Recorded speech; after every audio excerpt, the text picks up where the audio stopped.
ازيكم عاملين ايه؟ يا رب تكونوا بخير. قبل ما نبدأ فيديو النهارده ما تنسوش تصلوا على النبي، تشتركوا في القناة وتفعلوا الجرس وتدوسوا على اللايك، ويلا بينا نشوف الفيديو. في الفيديو ده هنعمل كشري مصري بطريقة سهلة جدا، مش محتاجة اي تكاليف ولا اي مجهود. الطريقة دي هتعجبكم جدا. كملوا الفيديو للآخر عشان تشوفوا الخطوات عملنا ايه. هنبتدي اول حاجة ان احنا نحمر البصل، لان الزيت اللي هيتوفر من البصل هنستخدمه في باقي المكونات. خرطنا البصلة كده وهنحط عليها معلقتين نشا صغيرة ونقلبها كويس جدا ونفتح البصل كده من بعضها. بعد كده هجيب طاسة احط فيها كمية زيت، وبعد كده بقى بعد ما يسخن هضيف عليها البصلة وافردها كده في الطاسة واسيبها تتحمر. واول ما احس انها لونها هيتغير اقلب في البصلة. كلنا بنحب حاجة اسمها كشري، وغالبا لو لقينا حد بيقول ما باكلش الكشري فده حاجة كده عجيبة غريبة، المفروض ما تكونش موجودة في المجتمع بتاع الكشري. وكالعادة هقول لكم على قصة الكشري. بداية ان الكشري مش مصري، اصل الكشري ده هندي. ايوه هندي، وكانوا بيسموه كوتشري. الكشري اتعرف في الحرب العالمية الأولى لما جات الهند وبريطانيا وفرضت الحماية البريطانية على مصر، وبما ان المصري عشري قرروا ان هم يختلطوا بجنود الهند عشان يعرفوا ايه هو الكشري ده وينقلوه لأكلات المطبخ المصري. طبعا الأكلة انتشرت في جميع أحياء المعمورة ووصلت لحي كان بيسكنوا ناس إيطاليين، ويضافوا للكشري ده مكرونة. بس المصري ما سكتش وعمل دقة بخل وثوم وضافها للكشري، وأصبح إن الكشري ده من أساسيات المائدة المصرية الأصيلة. وصل للشام وبقوا بيقدموه حار أو بارد، وبيضيفوا معاه زيت زيتون، وبيفضلوا إن هما ياكلوه مع اللبن الرايب.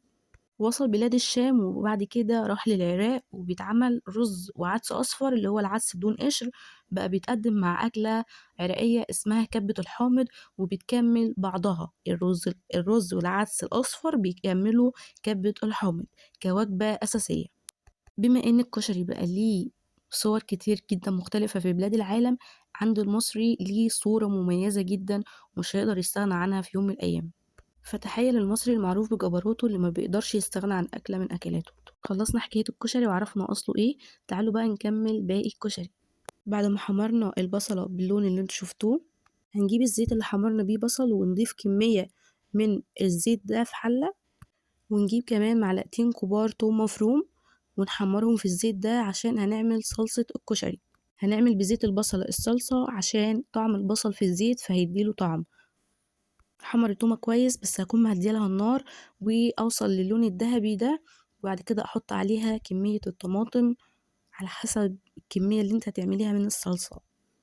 معلقتين من الملح، عليهم ربع معلقة فلفل اسود، معلقتين كزبرة ناشفة، وبعد كده هضيف نص معلقة من الكمون. بعد كده حاجة بسيطة خالص من الزعتر، لو ربع معلقة صغيرة خالص من الزعتر. الزعتر هيدي ريحة حلوة جدا للصلصة وهيخليها بالظبط زي المحلات. هقلب كل ده كويس جدا واغطي عليها، واول ما تبدأ تغلي معايا ههدي عليها النار، وبعد كده هضيف لها حوالي نص كوباية مية. سلقت المكرونة وهجيب السر بقى هنا، هجيب معلقتين او 3 معالق كبار من الزيت بتاع البصلة وهضيفه على المكرونة واقلب المكرونة على طول. المكرونة هنا كانت باردة. بعد ما سلقتها حطيت عليها زيت وقلبتها كويس جدا وسبتها يعتبر كده المكرونة بقت جاهزة معايا. برضو زيت البصلة هيخلي لها طعم حلو جدا. بعد كده بقى هنعمل الرز بالشعرية. هنجيب برضو نفس الزيت بتاع البصلة وهنضيف كده في الحلة حوالي 3 معالق كبار عشان انا زودت بعد كده. هنا بقى كنت ببص على الصلصة ورا وبزود لها مية.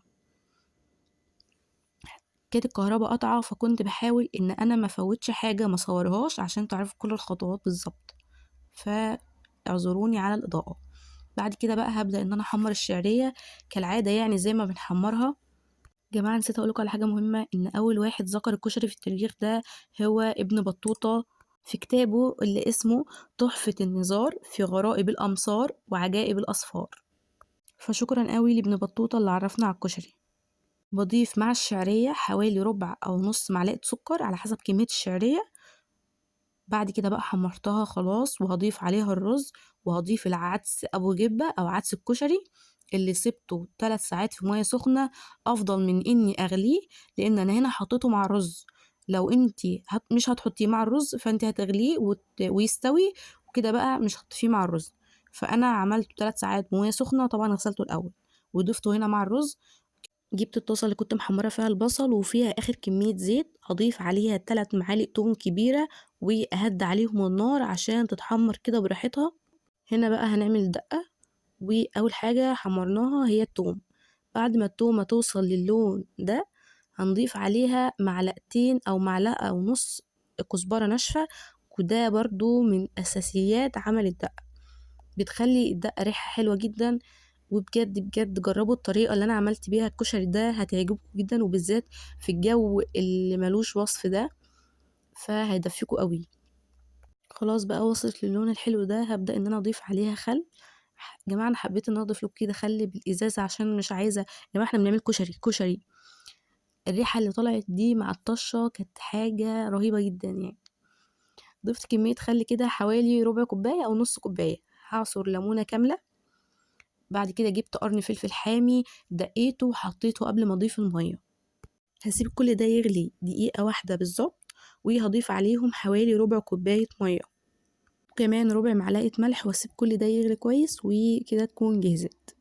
هنا بقى كنت خلصت خلاص، وعملت احلى مية سلطة، بجد بجد حلوة قوي. من يوم ما عملت الكشري لحد النهاردة وانا بعمل مية سلطة كل يوم كده طبق كبير. دي كانت الصلصة والدقة اللي احنا عملناها والسلطة. انا هنزل لكم فيديو مخصوص للسلطة دي. وكده الكشري كان حلو قوي، احسن من بتاع المحلات مليون مرة. بجد حلو قوي، جربوه. على الاقل انت ضمناه في بيتك، وعارفه انت عاملاه ازاي، والزيت انت ضمناه، كل حاجه انت ضمناها. فجربوه، ما تنسوش تقولوا لي رايكم تحت في الكومنتات. ولو عندكم طريقه تانية للكشري قولوا لي عليها نجربها مع بعض. طريقه سهله قوي، مفيش ابسط منها، ما خدناش اطباق كتير وحلال كتير، والناس كلها بتخاف تعمل كشري بسبب المواعين الكتير اللي هتغسلها.